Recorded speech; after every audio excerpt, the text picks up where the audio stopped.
खुलुमबाय लोगोफोर, गोजोन फुंबिलि बयनिसिमबो। नोंथांमोनखौ बड' इनफ' पइन्ट चेनेलाव बयखौबो बरायनाय बावहरग्रोनाय जाबाय। आं दिनै नोंथांमोननि सिगाङाव राशि बायदियै दिनैनि सानसेनि फानजामुथिखौ फरायथिनो लादों। आसा खालामो नोंथांमोनहा भिडिअखौ नायना मोजां मोनगोन।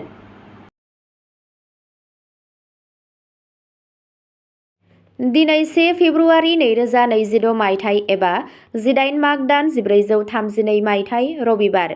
गिबियावनो दङ मेष राशि। दिनै नोंथाङा गावजों गाव फोथायनाय आरो थुलुंगाखांनायखौ बांहोनाय नुनो मोनगोन। गोदान बिबानफोरा नोंथांनि फाफ्लियाव फैनो हागौ। नोंथाङा खामानि थिलियाव बैसोगोराफोरनि फोथायनायखौ मोननो हागोन। थिरांथा लानाय समाव गोख्रै खालामनायनिफ्राय गोजानाव था। बे साना नोंथांनि खस्थ' आरो साहसखौ आनजाद नायनो हागौ। रांखान्थियारि बिथिङाव सांग्रां जा। सावस्रिया सरासनस्रा जागोन।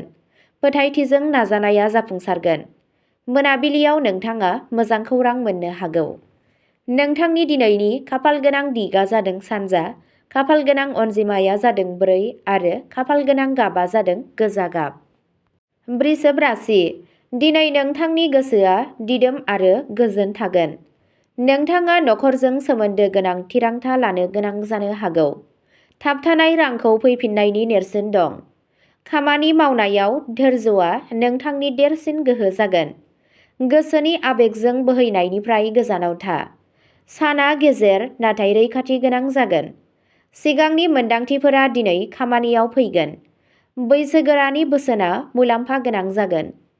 नोंथांनि दिनैनि खाफालगोनां दिगा जादों साहा, खाफालगोनां अनजिमाया जादों 8 आरो खाफालगोनां गाबा जादों क्रिम गाब।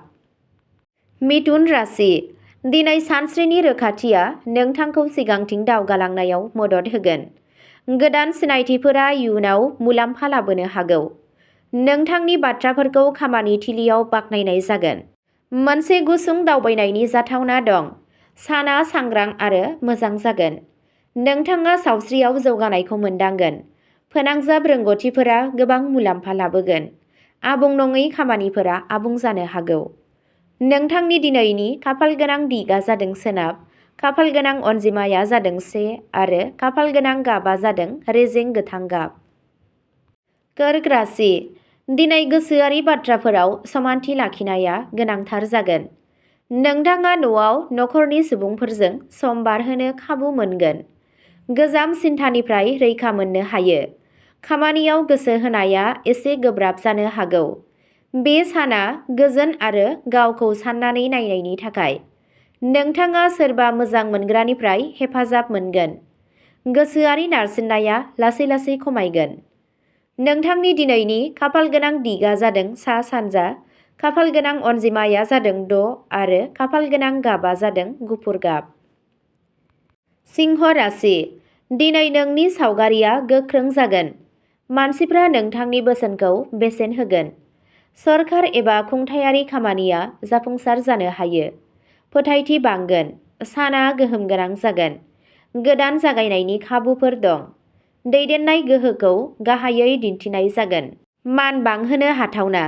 नोंथांनि दिनैनि खाफालगोनां दिगा जादों खोला, खाफालगोनां अनजिमाया जादों 9 आरो खाफालगोनां गाबा जादों सना गाब।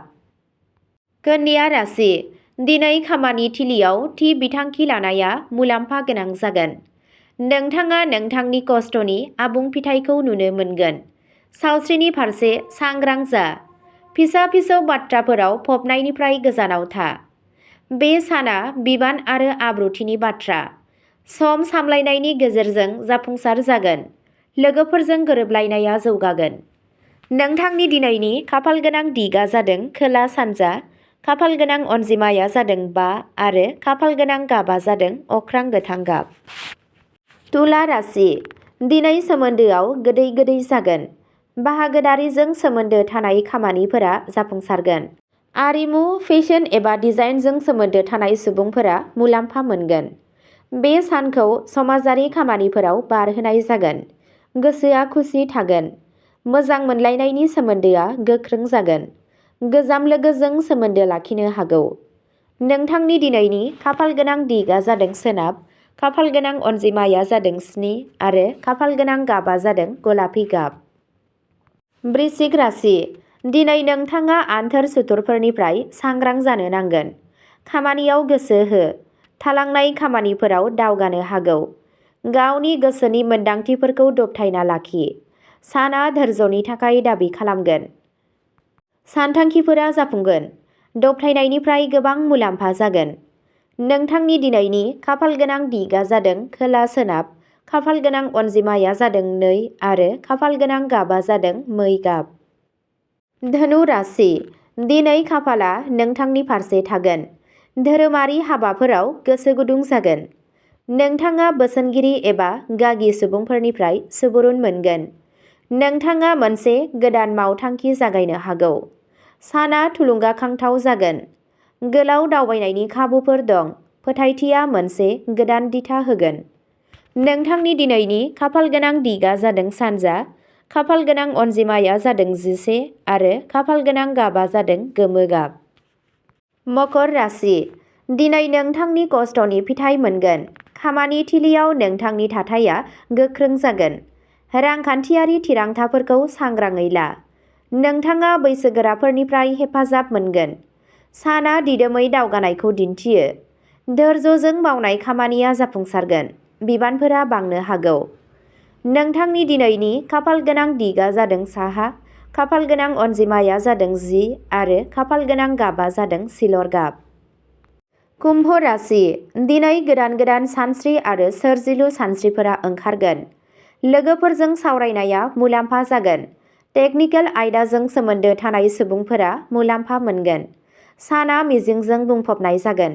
गोदान खाबुफोरा हरखाब फैनो हागौ। फोथायथि बांगोन। नोंथांनि दिनैनि खाफालगोनां दिगा जादों सा-सोनाब, खाफालगोनां अनजिमाया जादों 3 आरो खाफालगोनां गाबा जादों फान्थाव गाब। मीन राशि। दिनै नोंथांनि सिंनि गारांआ थार लामा दिन्थिगोन। ध्यान आरो गोसोआरि हुदाया गोसोआरि गोजोन लाबोगोन। सोरजिलु खामानियाव जाफुंसार जानो हागोन। साना गोसोआरि महरै गोजोनथाव जागोन। गोसो दुंनाया बांगोन। लुबैनाय खारिथि मोननो हागोन। नोंथांनि दिनैनि खाफालगोनां दिगा जादों सा-सानजा, खाफालगोनां अनजिमाया जादों 6 आरो खाफालगोनां गाबा जादों गोथां गाब। अब्ला दिनैनि राशि फरायथिनाया एसेनोसै। गोजोन्थों।